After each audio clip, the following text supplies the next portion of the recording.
Bueno, comenzamos este módulo 3 de nuestro curso. En este caso, vamos de vuelta. Comenzamos el módulo 3 del curso. En este caso vamos a comenzar hablando de estrés parental. Fíjense que para nosotros ha sido un giro en 180 grados en nuestra práctica asistencial cuando empezamos a darle más importancia al estrés parental y tal vez en contraposición con lo que veníamos haciendo, que era estar más apegados a la evidencia científica.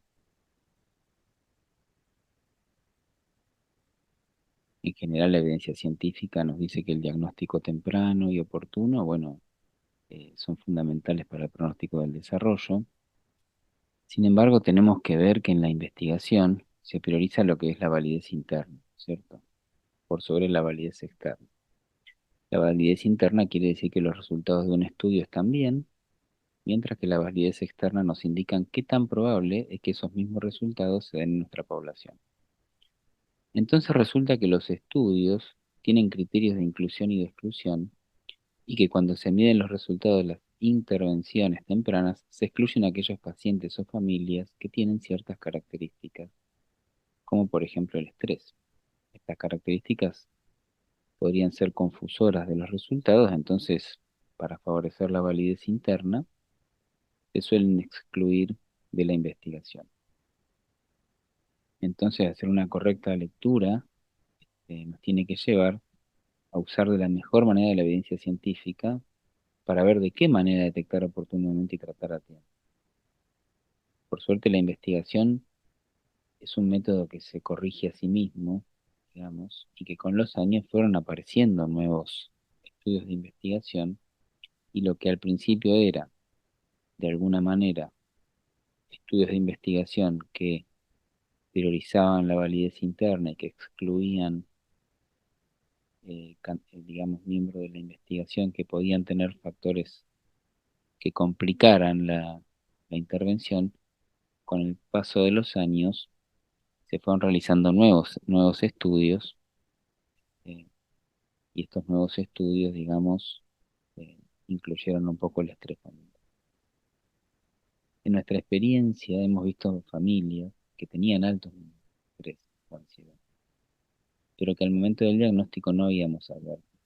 Luego de unos años tenían niveles de agotamiento, a veces separaciones matrimoniales, muy frecuentemente una mamá que quedaba sola de alguna manera luchando con las necesidades de un niño o una niña en desarrollo.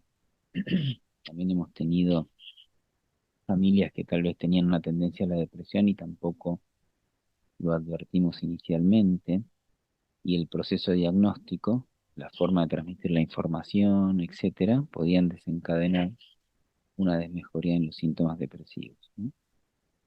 Por eso insistimos tanto que mientras evaluamos a un niño, niña o adolescente, también tenemos que ir conociendo cuál es el estado de preocupación, ansiedad, necesidad de un diagnóstico, miedo a un diagnóstico. Es muy común que en la misma familia los distintos integrantes lo vivan de forma diferente. Entonces tenemos que hacer lo posible por adaptarnos al momento de la familia en todos los procesos de atención. Una de las formas más sencillas que nosotros, por lo menos en nuestra práctica, intentamos usar es un poco entender a qué velocidad pueden recibir la información que nosotros estamos conociendo.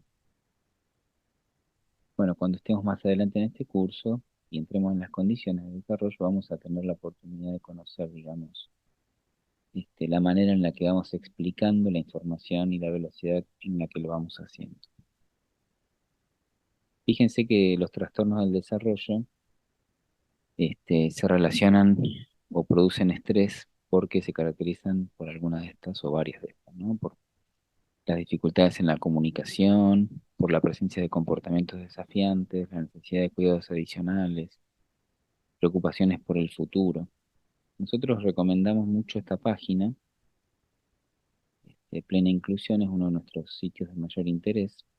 Este, a partir de aquí nosotros llegamos a conocer lo que son las guías de buenas prácticas, que las vamos a ver y vamos a tener unos links porque realmente hay como un grupo colaborativo de distintas organizaciones y a veces no es tan fácil encontrar el material que nosotros más queremos, así que más adelante lo vamos a conocer, pero no queríamos dejar de compartir un poco para que conozcan Plena Inclusión, que es una asociación española, digamos, inicialmente abocada a las personas con discapacidad intelectual, pero que le da un poco un giro a todo lo que es la atención centrada en la familia. Entonces está muy bueno por ahí tenerlos de referencia. Fíjense, hay mucha investigación. Este, vamos a ir sacando algunas conclusiones sobre cómo deberíamos organizar la atención sanitaria considerando el estrés y la depresión parental. Elegimos este artículo, es muy especial, digamos, explora algunas características de los padres y busca cómo se asocian estas características con los niveles de estrés. Se centra especialmente en las referencias que hacen los padres sobre las características del desarrollo y más específicamente si en esas referencias de los niños o niñas hay connotaciones negativas o aceptación. Este es un estudio de corte transversal. Esto podría darle alguna limitación, pero nos interesó igual traerlo, porque es muy interesante el análisis. ¿Sí? Nosotros podríamos sacar un poco estas ideas en la práctica asistencial. Este, este estudio, bueno, tiene en esta tabla vemos las características evaluadas y los grupos de investigación. Las iniciales de más arriba mide un constructo que mide el estrés de la crianza. ¿Eh? Es un índice de estrés parental. Lamentablemente no está libre. En general, como muchas cosas, eh, bueno, requieren que uno por ahí compre o se capacite con los autores. Pero de todas maneras vamos a ver un poco cómo se construyen estos índices. Y el resto de las variables tiene que ver con los estilos de mentalidad. Lo describe así, tal vez la traducción no es tan directa, de mentalidad o cómo piensan los padres. La forma en la que se determinan las puntuaciones que allí vemos es bastante compleja y excede ahora a los objetivos. ¿Eh? Este artículo está en español además, eh, por eso por ahí creo que vale la pena leerlo, muy interesante.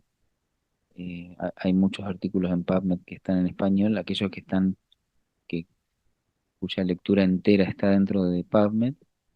Bueno, el navegador nos permite pasarlos al español de una manera que es bastante cómoda. Así que puede ser muy interesante estudiarlo un poquito en profundidad. eh, y bueno, la idea es un poco tratar de transmitir un poquito esto que nosotros mismos cuando lo leímos nos pareció que podíamos traer a la práctica clínica, ¿no? Eh, Fíjense un poco que acá define una de las formas de estudiar esto es preguntar de manera abierta a los papás para que describan a su hijo, ¿no? Y según las respuestas espontáneas que estaban fuera del contexto del consultorio, o sea, era antes de la atención, iban como construyendo un poquito ese estilo de pensamiento que tenían respecto a sus hijos. Por ejemplo, acá hay formas como positivas de definirlo. Por ejemplo, que es reflexivo, que le gustan los animales, que es brillante. También hay aspectos que tienen que ver, estos tenían que ver un poco con cómo ven un poco la personalidad del niño, otros con el conocimiento, ¿no? Otros atributos son más conductuales, bueno, o descriptores como el estilo de temperamento, etc. Entonces puede ser interesante en la práctica una primera aproximación al estrés, puede ser según cómo ellos, como los papás transmiten. Fíjense que los resultados de este estudio que buscaba comparar cómo tenían en mente la imagen de sus hijos, por ahí el estudio dice mentalidad, pero bueno, tal vez lo entendemos así, este, con los niveles de estrés que después tenían y en ciertos contextos de condiciones del desarrollo, ¿no? La población de estudio se trataba de niños con TDAH, con autismo, ¿no? Con síndrome de Down, con otras enfermedades genéticas y con chicos de desarrollo típico. Pero fíjense, los resultados son muy interesantes. A menor nivel educativo, peores puntuaciones de estrés relacionadas con la crianza. Uno de los grupos con descripciones mentales más negativas era el de los niños con TDAH. Y para los niños con TDAH y TEA, el estrés fue más alto que para el resto. Pero lo más importante es que dentro de ese estrés, o dentro de esas condiciones que sabemos que generan estrés, la mentalidad, bueno, tal vez la traducción la pusimos así directa, pero lo que piensan y cómo describen los padres, cuando era de manera positiva, pudo atenuar o modificar esta asociación de tener una condición del desarrollo y tener altos niveles. O sea que nosotros, por eso poníamos un poco la lamparita, porque la verdad que a nosotros se nos ocurrió con esto un poco como para pesquisar los posibles niveles de estrés o problemas de salud emocional, este, dar lugar a esta pregunta así también como lo plantea la investigación. Bueno, fíjense que nosotros tendríamos que estar midiendo estrés en todos los procesos asistenciales: seguimiento, derivación, recepción, luego una derivación, ¿eh? En la generación de indicadores, incluso si tenemos la posibilidad en la investigación. En todos estos momentos deberíamos tener un poco estas consideraciones del estrés, ¿no? Para tener una estrategia dirigida al estrés, podemos aprender sobre las buenas prácticas o prácticas recomendadas en la atención primaria. ¿Sí? Las prácticas recomendadas tienen evidencia de utilidad para proveer mejores resultados en el desarrollo. Pero nosotros lo que un poco proponemos es que también sean tenidas en cuenta con este objetivo de reducir el estrés. En definitiva, son dos variables de resultado que están muy relacionadas, ¿eh? La evolución del desarrollo de los niños y niñas y los niveles de estrés de los padres. En el siguiente video de este módulo vamos a ver un poquito los programas de habilidades parentales y los componentes que tienen. Más adelante vamos a hacer análisis de conducta, etcétera, ¿no? Pero ahora vamos a considerar un poco este índice de estrés. Existen versiones traducidas al español, ¿sí? Este, muchos de los conocimientos en desarrollo tienen esta limitación en la que digamos, no son de código abierto muchas de las cosas. Esto es un problema. Entonces no podemos compartir esta lista de verificación, pero vamos a revisar los puntos temáticos que se pueden abordar en la entrevista para ver posibles síntomas de ansiedad o depresión. Entonces, nosotros podemos preguntar estas cuestiones, ¿no? Cómo se sienten en relación a lo que está pasando, los desafíos del desarrollo, si han tenido cambios en el estado de ánimo, si sienten excesiva presión, si realizan actividades por sí mismos, ¿no? Muy común por ahí, algunos de los papás tal vez dejó una carrera o dejó de estudiar o dejó de hacer actividades deportivas, si sienten agotamiento físico o emocional, si tienen problemas del sueño, tristeza, desinterés, aislamiento o falta de interés por las relaciones sociales, sentimientos de culpa. De alguna manera, la idea es que esté en la agenda, ¿sí? Porque así como ponemos en la agenda un poco las preocupaciones por el desarrollo, tenemos que poner en la agenda y normalizar un poco la posibilidad de que hayan síntomas de estrés, ansiedad, depresión, etcétera, para que pueda salir esto. Porque en general, como hay una concepción, digamos, como más médica, como de lo agudo, cuando la familia acude en busca de ayuda, eh, en mente está como esto de hacer lo que sea necesario y postergar un poco las necesidades propias o personales, ¿no? Entonces, tal vez espontáneamente ninguna familia nos va a plantear que pueden tener estos sentimientos negativos, ¿no? Porque en su, digamos, en su idea, ellos tienen que hacer lo imposible como si fuera una cuestión aguda, ¿no? Como si fuera que un chico tiene una enfermedad aguda, hay que internarlo y hay que proveerle un tratamiento, y entonces no importa todo lo demás, ahora focalizamos toda la energía en esto, y acá en el desarrollo no es así. Acá en el desarrollo lo que necesitamos es sostener en el tiempo el estado de salud mental. Entonces, si nosotros no lo ponemos en agenda, es probable que la familia tampoco lo haga, ¿no? Bueno, entonces decíamos que una forma un poco para nosotros de abordar el tema del estrés es a través de estas prácticas recomendadas. Este, Se trata de prácticas centradas en la familia, tienen un fundamento muy claro, basado en la evidencia, y dan un montón de herramientas para un poco ver el cumplimiento, ¿no?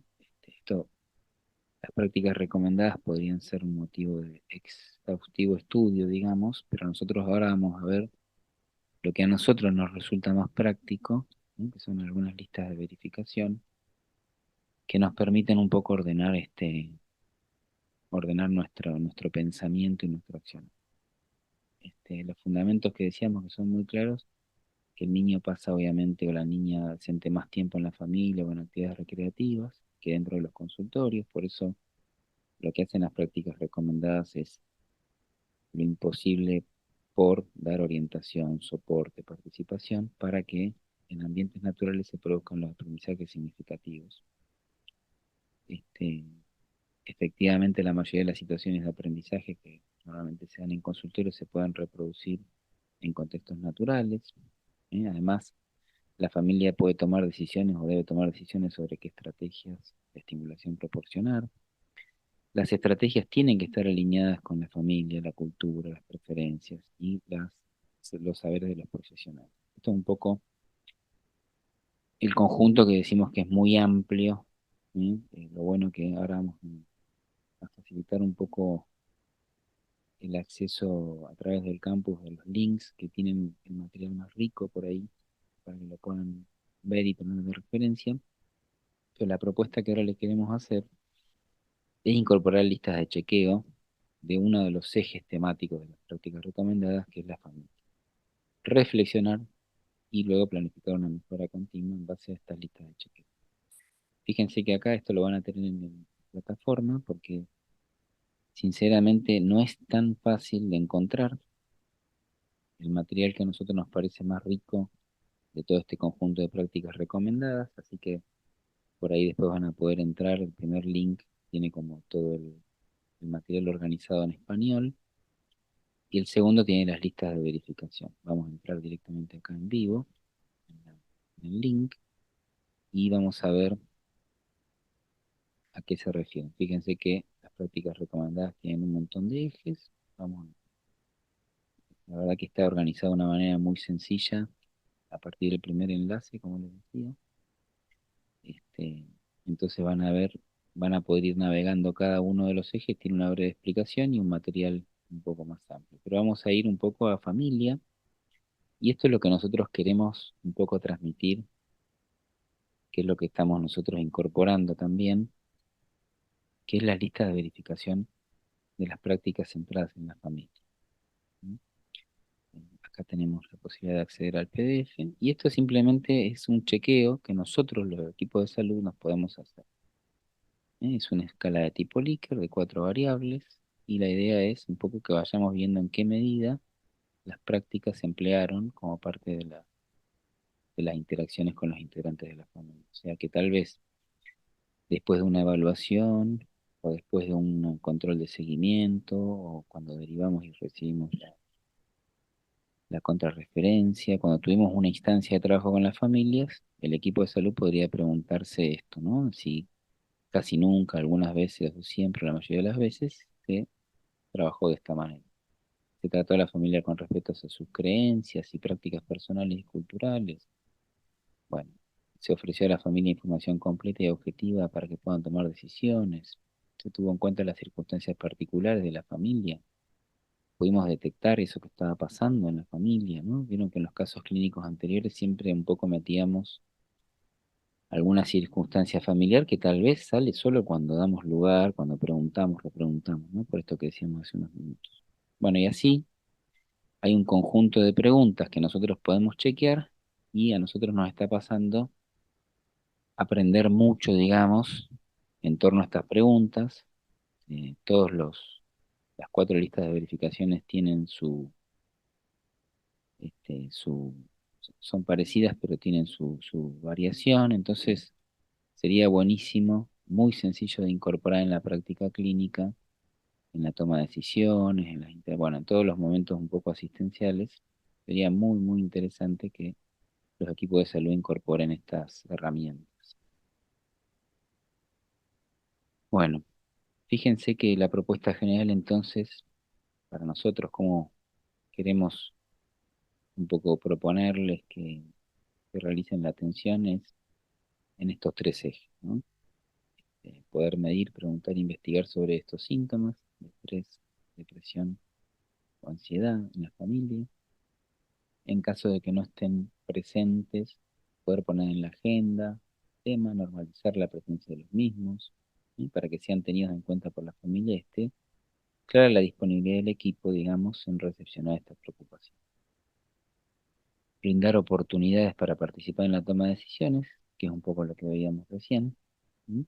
Ojo que al principio algunas familias están un poco abrumadas, entonces cuando les damos participación, justamente a veces tienen altos niveles de estrés, entonces inicialmente puede ser raro, o pueden un poco verse sorprendidas por este tipo de prácticas en las cuales nos centramos un poco en la opinión de la familia, pero gradualmente van a ir participando.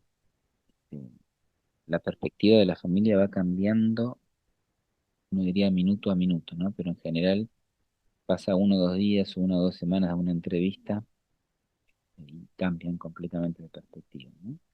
Entonces tenemos que dar oportunidades para la participación y cuando los vemos abrumados tal vez darle tiempo, tal vez ahí tomar un rol más activo nosotros, ¿sí? Sin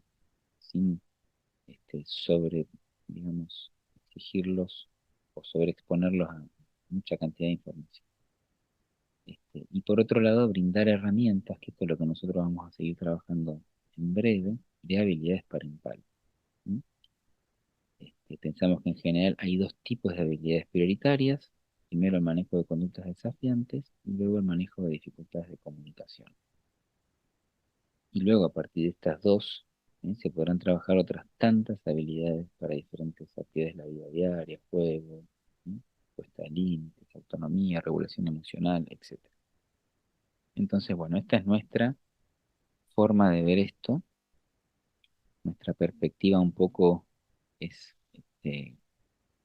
que, bueno, en este momento tal vez las variables más importantes que lo que al principio nosotros teníamos como tal vez el nivel de lenguaje que alcanzaba un niño con autismo, luego de unos primeros meses de intervención, el nivel cognitivo que alcanzaba.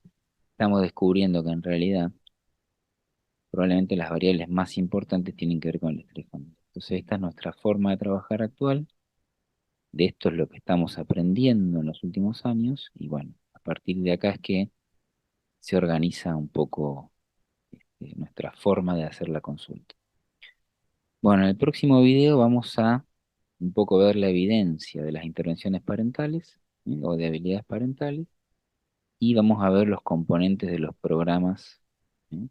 Que han demostrado mucha evidencia de trabajo con familias en cuanto específicamente a dificultades del comportamiento.